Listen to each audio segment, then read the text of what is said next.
مردک همین تلفن دیلیت را نمیگیره. همین تلفن گفتن برای 10 سم پول مکتبی بوده کبوتی نمیشوه. او ندارم آخه که جا بتون.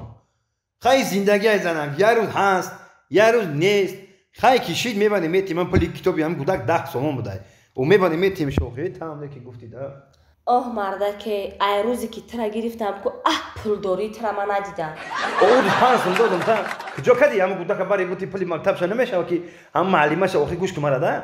همون معلم میشید من کدیش گام میزدم. همون معلمش بفهمون که همین 5 سوم را بگی همین گودک تونی می کتاب بخونه او 5 سوم دیگه که آوردیم او شب میخونه. آخه مردک اون معلمش هم زنگ زدم همش فهموندم.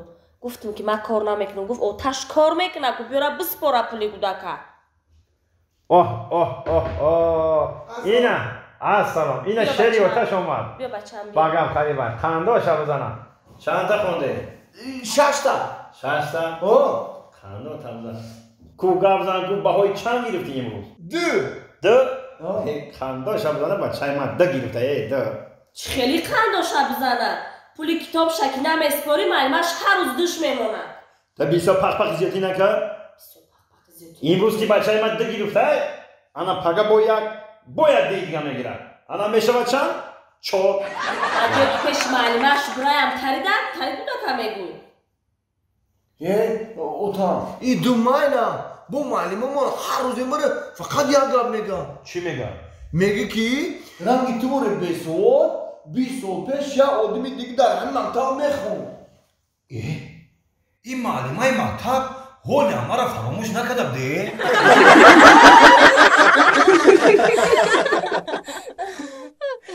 کوی اینجا بیشی بچه؟ اینجا بیو کن. اینجا بیشی کن. چی ای با؟ این ای طرف کلن آوردن اینجا چی ای؟ نه ای همون چی ای کن در بالیستو در توی مومده بودم. این برای توی ای کن همون. خیلی فهمو. با چی نبودن شهر بعد ایمانه که توی چی نبودن اینا؟ آخه نیمی پولش داده بودیم نیمی پولش نه. لطفاً من بیستم با میم موندگی پول خیلی دبال میگیره میره. تیرا زلو گرفته یا؟ فهمو خیلی. انا بچه گفتی زنم بته و تر گفتی اینا وقت ساعتش همین روز بده. اینا معرکت هم خوش رو گذاشت امروز توی هم نگذاشت همه انا خیش سوارو را انا که گذارولی مامرا ناز خوش رو گذاشت توی انا اولی کلی نرفتی پیش دیدیش؟ نه گفتم اکنده گفتم میدرم پیشش که باش ما فایده کردیم با هم بودم. انا جورای من نصیحت انا او تادی هم میخواد نصیحت که زن خودش بچم یک گلای هیچ وقت جنگ و جنجال بین زن و مرد باید نباشه در زندگی. یک مهربونی باید باشه یک خیلی بچه مایده نیستی دیگه من ترا نصیحت کنم خیلی همه چیزا میدونی. انا با بچم یه چیز دیگه را فراموش نکنی بوشه که چه خیلی پدر و مادر تا حرمت عزت میکنی انا پدر و مادری مرا هم خیلی حرمت میکنی. همین پدر و مادری ما بگو پدر و مادری تو میشه دیگه جیسا فهمیدی؟ هی گردی بچه بخی خیلی پیش کلیم مدرو دیگه اوجدی نصیحت نیست که من ترا نصیحت کنم. تا اگه بچه کلام شدی دیگه اگه زن دادیم امروز خیلی بچه برای خب رحمان برای کار کشایش کار خب یاری بی وفا مکن بر من جفا یاری بی وفا مکن بر من جفا من دل به تو دادیم میری تو کجا من دل به تو دادیم میری تو کجا. قند شوی زنه کلینه قند شوی زنه مونده نباشی کلین مونده نباشی رحمت چخیر زیغ نشیده گشته ای مونده نباشی دمود چخیر دمود این پیسری من چخیر سوده یاخی؟ شکر رحمت هوای ساز فکریم که بچه طرفی خدم رفته کلین گفزه کو؟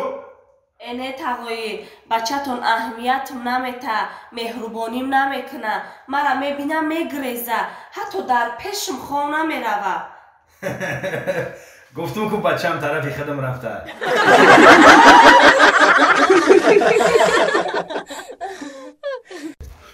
همسایه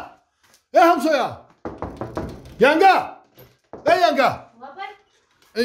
اینه ما شو دایرسیه زنگ زدم گازم خدیش شوی ما اوه میشه سازن خوبه شما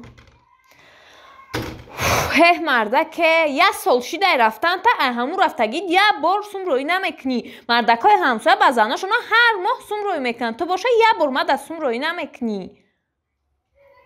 چی خورده؟ چی خورده استی نفهمیدستم.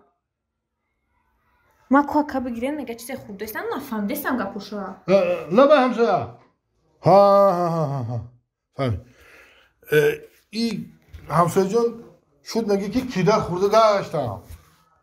کیده خورده سر. مالی همسایه جان خوش آمده. ینگه. بابا. خد مالی خد. این بچه چکه دیگه داشت چکه داشت نداشت. این گوش فروخته رست یه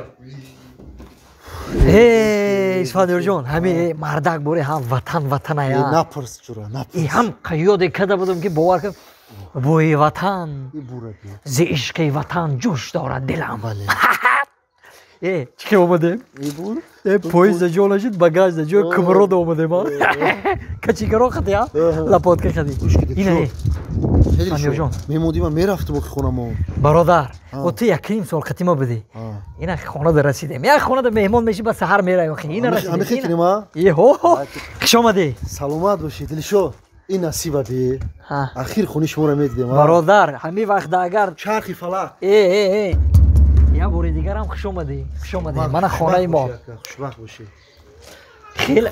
خیلی نبودیم وطن دی برادرم نه خونی شما رو خونیمو بوده ها بله برادر عادلانه عاقلانه سلام این داروزه رو هم که سیمپه چکه ده که ها اومایم شد یه السلام علیکم زنک جان یعنی مهمان امشب مهمان داره من برادری ما ای خیلی جرگتول ای نمش ترغنبای خوش آمدی با کلبه ویرانه ما مهمان جان خوش آمدی راستی گپ زنک جان قطعی همی بوده یک نیم سال رسیده بوده یک جویا بر ما بود برادر یک جور نان و نمک خورده خیلی یک جویا گشتم خوش آمده رحمت زنک جان رحمت خاگیره که مهمونه گیره ساموسا گیره مرده نه رحمت زنک جان سیره هم قصیری هستیم که باور کن من شوربا کردم خواهد یه قشر نیم کاسه شوربا تون بیارم شوربا بخورم نه تشویش نکش بشی زنک جان بشی همه قچق کنیم گفتم کو سیره ما همه ما تشویش نکش مرده که همه که فهمیدم شما میایین کو من آش کردم براش من برام شما دازی آش بکشم بیارم نه زنک جان تشویش نکش کم ترک مونده شی دیگه زنک جان سیره ما اوه تشویش نکش ها مدامم سرن در مسقط کیدت خورده میگردن ایجا در باشه با آقوتای ما را پسند نمیکنن